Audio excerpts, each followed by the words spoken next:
여러분은 신숙주에 대해 얼마나 알고 계시나요? 신숙주는 수양대군과 함께 일으킨 계유정난으로 인해 숙주나물이라는 표현의 유래가 된 인물이기도 하죠. 숙주나물은 녹두나물을 일컫는 말로 쉽게 상하는 성질을 단종 폐위에 앞장선 신숙주에 빗대어 일컫는 말이죠. 정확한 유래는 아닐 수 있다고 하지만 고령신씨 후손들 입장에서는 달갑지 않은 표현이기도 하죠.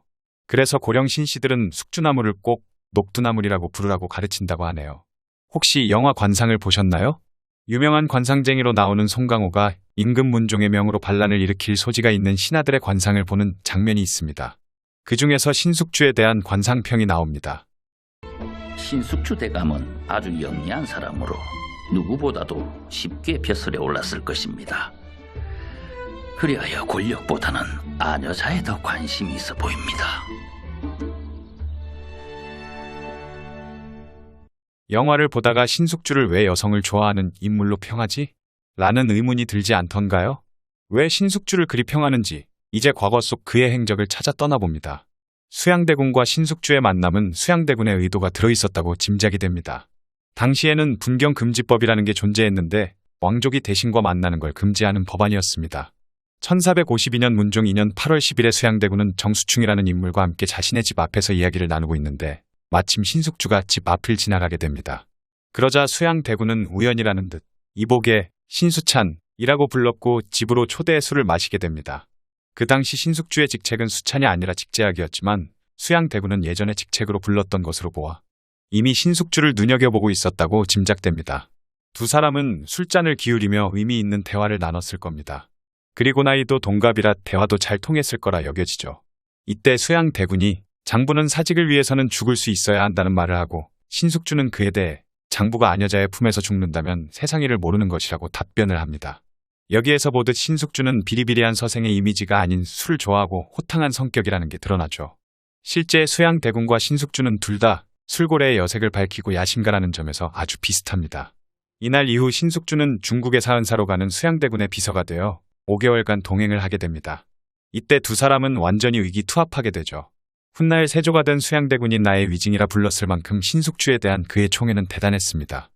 현대적 관점으로 보자면 세조나 신숙주는 사이코패스의 범주에 드는 사람입니다.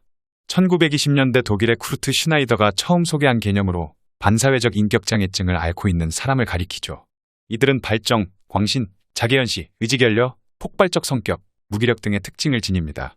영화에서 나왔던 송강호의 대사처럼 신숙주의 발정은 대단했습니다. 계유정난 후 단종의 왕후였던 정순왕후를 자신의 종으로 달라고 수양대군에게 청을 합니다.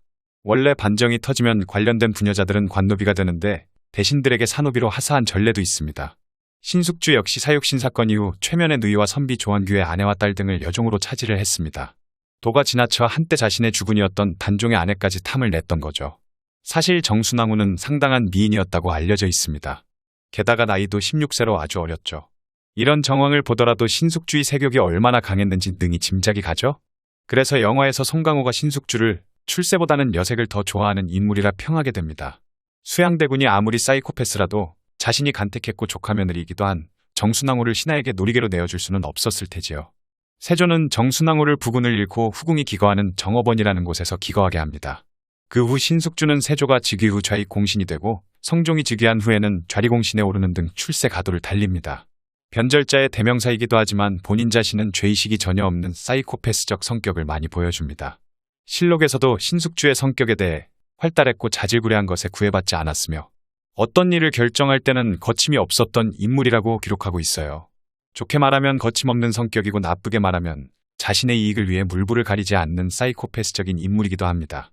그렇지만 사실 신숙주는 성상문과 더불어 지편전 학자 중에서도 특히 중국어, 일본어, 여진어, 몽골어, 위구르어 등 동아시아 언어에 능통했던 언어 천재였습니다. 1438년 22세의 나이로 식년시 진사시의 1등으로 급제하였으며 이듬해인 1439년 친시문과의 3위로 급제할 만큼 머리도 비상했던 인물이었죠. 외교적 수완도 뛰어났고 명나라나 일본을 방문했던 경험으로 한글 창제에 도움을 주는 동국정운을 성상문 등과 함께 집필하기도 합니다. 변절자의 이미지 때문에 그의 공도 많이 퇴색하긴 했지만 당시에 뛰어난 대신이었다는 것은 부정할 수 없는 사실이기도 합니다.